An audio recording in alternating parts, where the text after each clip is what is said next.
So repeats, they pose a great challenge to the assembly process. Why repeats are important? As we already know that eukaryotic genomes, and they are composed of major proportion of those eukaryotic organisms genomes is composed of repeats. And repeats, they can be a source of misassemblies. For example, if we look into this picture, we can have a normal sequence. So we have repeats. Here is R1 and the second copy of the repeat R2, and in between we have a normal sequence. So what happens if we take this part and put it here? So obviously since this part is repeated, so obviously the reads are put together and software might take that these two segments are the same thing, and then we might skip this part right here, and it can stay as an orphan config. So repeat, if how can we solve this issue of repeat? So we can have some sequencing technologies.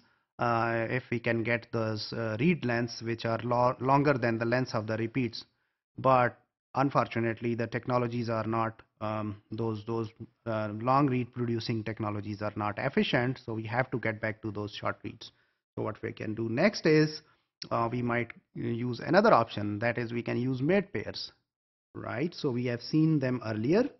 So in this example, in this figure, what we see here is that we have the same part of the genome where we have those repeats, but here we are using those paired end reads. So how we get those paired end reads? We have seen it earlier in library preparations. What we do here is we can take those longer fragments and we can skip this middle part. We call it as insert, and then we can get those sequences from those ends. So in this way these ends are sequenced, but we know that what those pairs are, and for example this goes with this, we know that, this goes with this, we know that. So if we could keep track of these things, these reads, we can expect that these reads, they will align at a certain distance. So if they are not aligning at a certain distance, then obviously if they are close enough, that means we might have skipped some regions. So for example here, this read can be helpful while spanning this region, and these two reads, obviously this read which is there in this repeat and the second read which is there in this fragment which became orphan in the last example. So if we put them together, obviously if we are observing only this one in the final assembly and its partner is not there, say this is 3 and this is the bar, if that partner is missing, we suspect that we are actually missing some fragment. So in this way we can put this fragment inside by while keeping track of these paired end reads. So paired end reads help solving this issue of repeats. This process of generating those paired end reads is called as a double-barreled shotgun assembly. What we do here is, as we have seen quite a few times earlier, that we take those DNA fragments and then we sequence their ends, leaving a huge insert in between them. And what is the advantage?